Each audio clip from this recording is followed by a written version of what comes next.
Hey, hey, hey. Hey there, adventurous educator. I am coming to you today with an interruption in the schedule of my fashion movement series to bring you a bonus episode.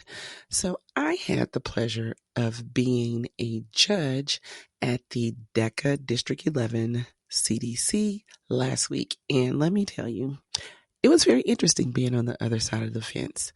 So the reason why I want to bring you this episode is because I was judging written projects, the written documents for the business operations research event, and the two events within that, because it has several industries within that event, were the sports and entertainment operations research and the buying and merchandising operations research, and yeah, I noticed that there was a disparity in the information that should have been provided in the executive summary.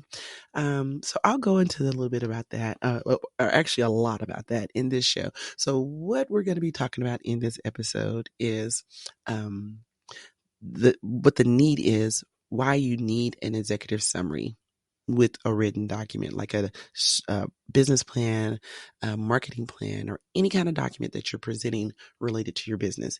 And then, like, explain to you what it is, why it's important, give you the framework of writing one, talk about the assessment of the executive summary, and how you can get others to review it. And then I'm going to provide to you a special resource, access to a special resource that will go take you into a deep dive with the executive summary so that your students can prepare for the next level. We've already finished with district. I know some other schools and districts are going through their districts right now before we get to state, but we still have state and nationals. So there's time to correct this ship with the executive summary. All right, let's go. You're listening to Marketing Adventure, the hub for business, fashion, marketing, and other CTE educators who integrate marketing into the learning experience. I'm your host, Jackie Walker. Each week, I'll cover marketing education concepts, strategies, tips, trends, frameworks, and other information to equip you to connect your classroom to digital natives while cultivating an engaged learning environment. So come on into the room where your favorite beverage, snacks, and even your cell phone are all welcome. Okay, let's get into this. So, as I said in the opening, I was a judge at the local District 11 DECA competition. And I was really excited, and I'm still excited about that opportunity and really look forward to being a judge in the future. But what was really just sad to me, and I don't want to just harp on the sadness of it, but I just want to bring this forward to just, it's where my heart is with DECA. I love DECA, and it's where my heart is. And I love to see students who put in their time and effort, and they're eager to come and present to you and tell you what they did for their project. And, you know, and the excitement of them winning and moving on to the next level, state, or even ICDC for DECA. So, anywho, I had the opportunity to review. I had four. I mean, let's just talk about this right off the bat. Students do not like writing, so I only had four written projects for two events. One event had one project in it. That means that that person had no competitors. And then the other event had three projects in it. So there were three competitors in the event. Now, I don't recall what the exact number is, but I do know that there's probably about 6 slots in each event for the students to go to the next level, to state.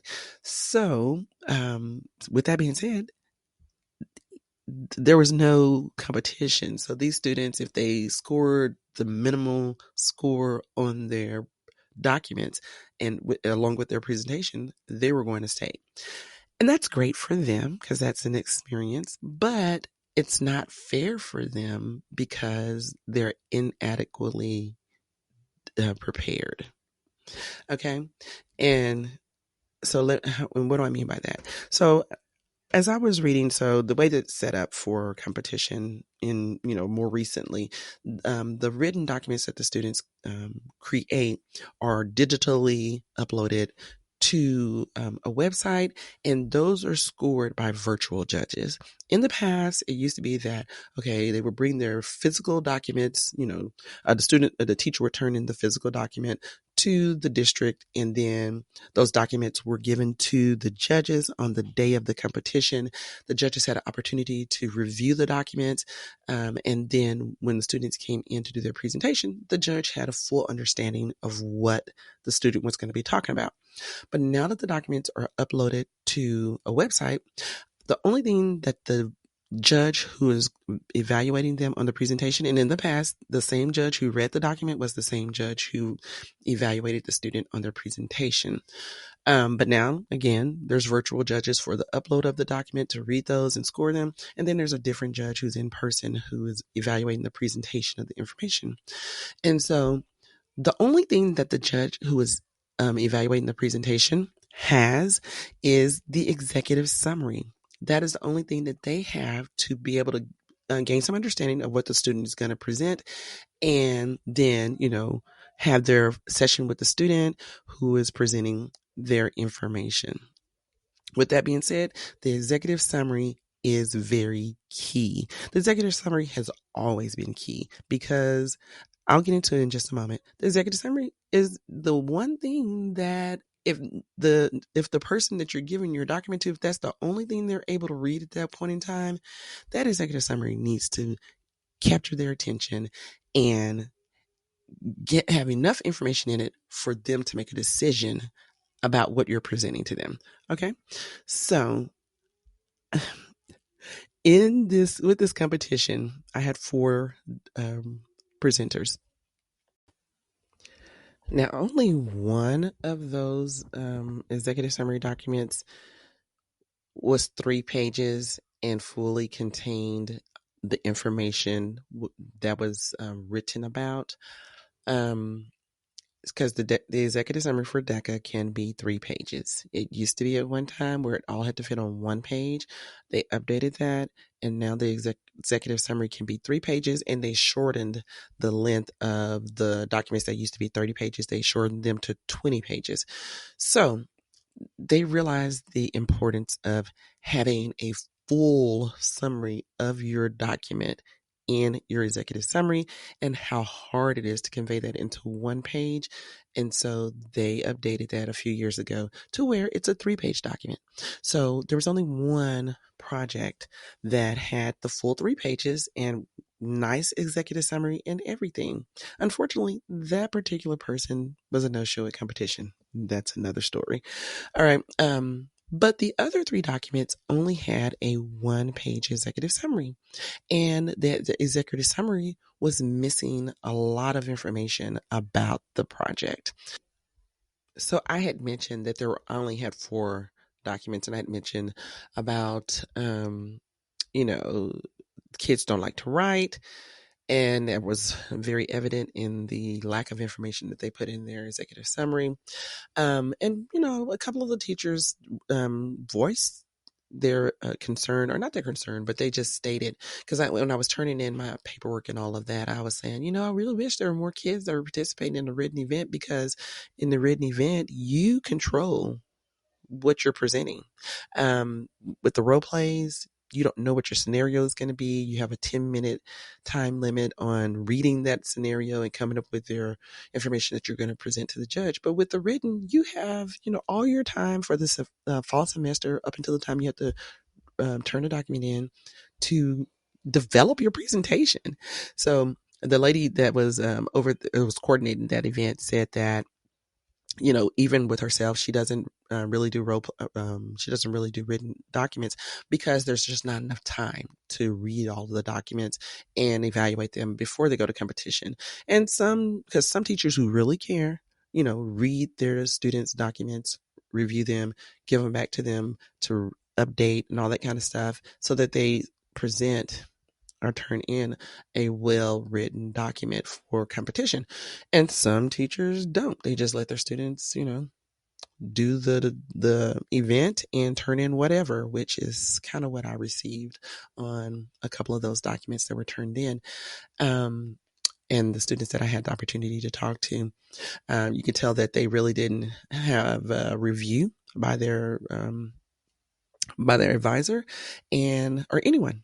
So I just feel compelled to bring this to you because I want to help advisors, because I understand from being a teacher the limited time that you have with your students, and especially when it comes to doing extracurricular like DECA, because DECA is not, a part of many classroom curriculum. But you can make it a part of your curriculum and you can incorporate it into what they're learning, what they're doing, and make it grades, a grade in the grade book. And let me tell you, because when I was teaching, the DECA project counted as a project grade and a test grade, and the oral presentation of their DECA presentation was a test grade as well. And going to DECA competition, I put it in the grade book. Okay. So all of that, it can be incorporated into the classroom. But I understand you just need a little bit of help, and I'm here to help you. So I'm helping you with the executive summary today.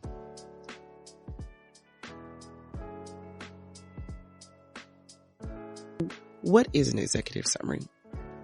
An executive summary is, as I stated before, a summary of the complete document. So even if you're not doing DECA competition, if you're presenting a business plan, if you have a marketing plan, whatever type of document that you have to put together related to your business, an organization, or a project, or whatever it is, that document entails all the details about, whatever research you've done, whatever the problem is, whatever you're solving, whatever it calls for in that document. But at the front of that document, there's going to be an executive summary, which can be a one-page document or however many pages you choose to make it in your real life situation. But for DECA competition, it can only be 3 pages. And so in that executive summary, the reason why you have that executive summary is because you want to outline the information in very short summary, but very specific information, what your project is about. Because it's called an executive summary, because this is what the executive of a company or an organization would read, because their time is very limited. And sometimes they have to read a lot of proposals or what have you, and they just need to get a snippet of what this project, this proposal, this plan is about. And so when you put it in the executive summary, you're giving it to the executive so they can skim over it really quickly, see what it is, understand what the who, what, when, why, where, and all that is, and make a decision. So if you're asking them to give you funding, they'll be able to say yes or no based on your executive summary. If you're asking them for their support, they'll be able to make a decision. So it's something that they can read just very quickly in 5 minutes and say, okay, I want to know more information, or okay, no, this is a no. I'm going to pass on that. Or yes, let me go ahead and give you whatever support you're asking for. So that is what an executive summary is about. It was created for the executives to have a high level view of whatever the document is about. High level and summary and specific. So that's what the executive summary is all about. So why is it important? As I stated before, is so that the executives can make a informed decision very quickly without having to read through the book of information that you've put together in your document. Because for DECA, it's only the most pages is going to be is 20 pages for a document. But in real life, business plans can be, a lot of pages, 50, 100, or whatever. So the executive summary has to be able to tell the story in a very high level format. So that's why an executive summary is important. And let me tell you what the executive summary does. Because the executive summary is a summary of the document itself. It exposes the greatness or the weakness of your document. Because if you can't outline what you have in your document, or you're missing information that maybe was in your document, or, if you have outlined your whole document and there's still information missing, then that lets them know right off the bat that your document doesn't have what it needs to really present a good look at what you're asking for, talking about, or what have you. But if your executive summary is outlined and it has all of the pertinent information, very specific, there's a clear picture painted, then that lets them know that, hey, this is a really good, document. Let me read further. And they'll start skimming through the document because it has enough information to grab their attention and pull them in and make them want to know more. Okay? That's why it's important.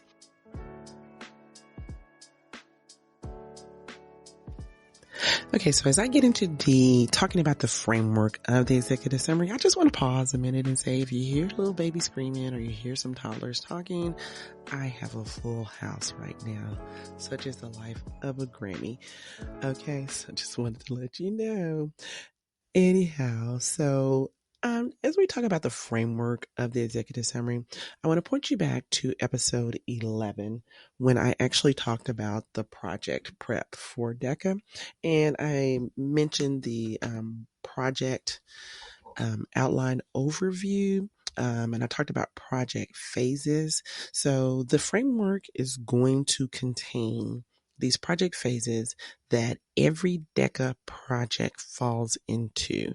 So I'm going to link at in the description and in my show notes, the DECA project phases overview and the DECA project timeline overview so that you can have access to that resource. It is totally free. But what I've done is I've taken the framework for the project phases and I've put it into a resource for the executive summary so that you can see how to frame out the executive summary and have your students to put it in a nice, concise format for presenting with their project or their written document for DECA or any CTSO for that matter. Or even if you're doing a business plan or entrepreneurship plan, it's still a great outline for students to use in creating their executive summary if they don't already have a format with their curriculum that they should be using. All right, so let's get into it. So the phases that I have they're called introductory, planning and execution, segmentation and channels, details and control, money and metrics, closing and evidence. And those are all of the phases, the 6 phases that a project, regardless of what that project is, all of these projects have those 6 phases in them. They may not be in that order, but they all have those 6 phases. And so when you're looking at the project phases overview that I have, it lists all of the tasks for every DECA project. And I've broken it up to where, regardless of what the project is, they have something that's in the introductory phase. And so I've listed those tasks from all the projects in that introductory phase. And then for the planning and execution, I've listed all of the tasks from any of the DECA projects in the planning and execution phase. And it goes on for the other 4 phases as well. And so when you're looking at this project phases overview, it will have the task, it has the suggested length that information should be, and then it gives you some ideas of how you would word the task information, like introduces the project or business objective or introduces the product. So it gives you that wording that helps the students formulate what information this should be in that particular phase. All right. So with saying that, I took the executive summary framework and I've incorporated those phases into the executive summary framework. And I've put them into the executive summary framework because your executive summary is a summary of your project, the complete document. And if your complete document has those phases, then you want your executive summary to have those phases as well. But it's only giving the key points from those phases in the executive summary. Because remember, your executive summary is concise, is specific, and has very, the detail specific information. Okay. So the framework of this executive summary um, is going to consist of the very beginning, the grab. This is how you get the attention of your judge, of the person that you're talking to. And then it's going to go into the phases, the introductory phase, planning and execution, segmentation and channels, details and control, money and metrics, and then closing and evidence. And then at the end of this framework, you're going to do the ask or the call to action that you would like the judge or the person that you're presenting this information to buy into. You're going to ask them to fund your project. You're going to ask them to support you. You're going to tell them to go out and do this in the community. Um, you know, whatever it is that the project is about, there has to be an ask or a call to action. And so then that concludes the framework of the executive summary. So I just want to quickly touch on this because I can't go into the full thing here because I'm really trying to keep this short and sweet. But if you go to the resource that I am providing, you will be able to see the whole framework of the executive summary.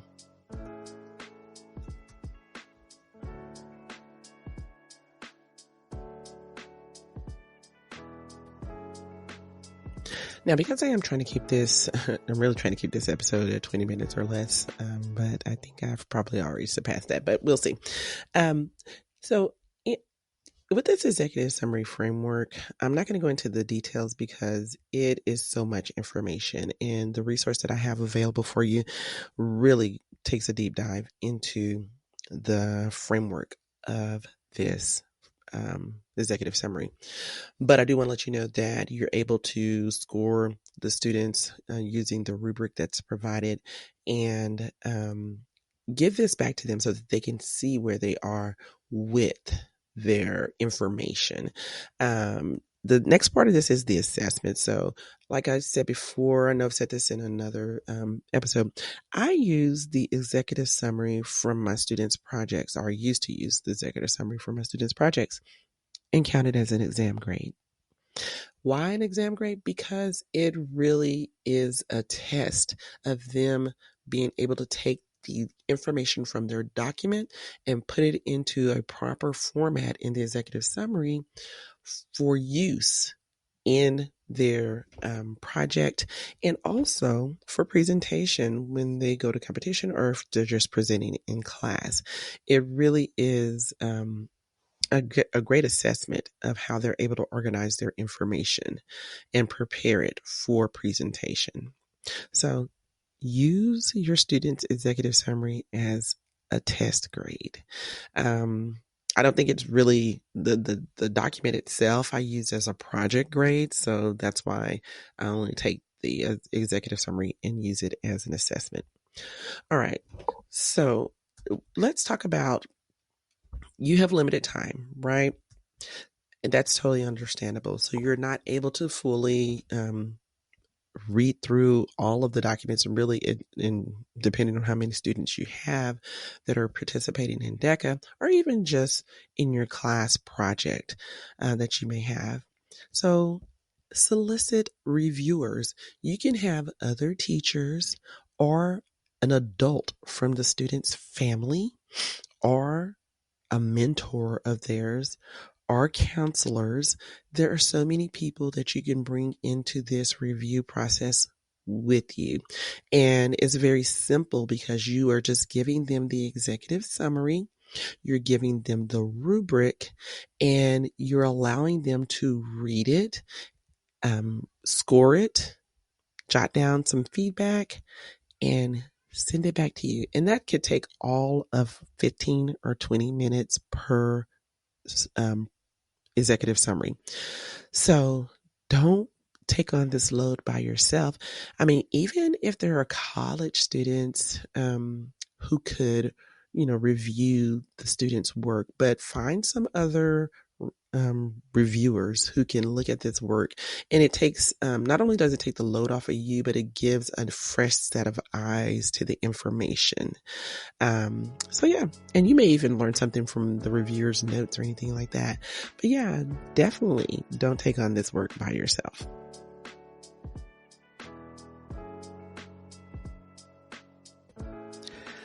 Okay, so I hope that you were able to really gain some information and insight to the executive summary. I know I didn't go into the very details of the phases, but again, you have access to that resource. And let me tell you about the resources. Okay, so this resource that I have available on my website and on my TPT store, it has the executive summary framework all laid out. And then it has the executive summary rubric. This is what you're going to give the student so that they can use this guideline when they're creating their executive summary. And they'll see it has below, it has the expectations. So it's below expectations, meet expectations, and exceed expectations. And this is how their score sheet with DECA is laid out. And so I'm doing the same format that they use for DECA, but it's specifically for the executive summary. So they'll be able to use that when they're creating their executive summary. And it also has a page that gives them some tips and information, a little bit more information about, to think about when they're creating their executive summary. There's also a score sheet in there for you so that you can go back and score the executive summary or give to the reviewers to score the executive summary. And then I'm including student examples. It's going to be 4 student example executive summaries. And I'm also going to include the project phases overview, which you have available access to for free. But I'm going to include that with the resource as well. And then I'm going to, this is the bonus. This is the one that you really want. And this is going to be video review and explanations of those 4 student examples. So I will go through each one of the executive summaries and score them so that you can see how to score an executive summary and the kind of information that should be in an executive summary or shouldn't be, or how that information can be expanded upon.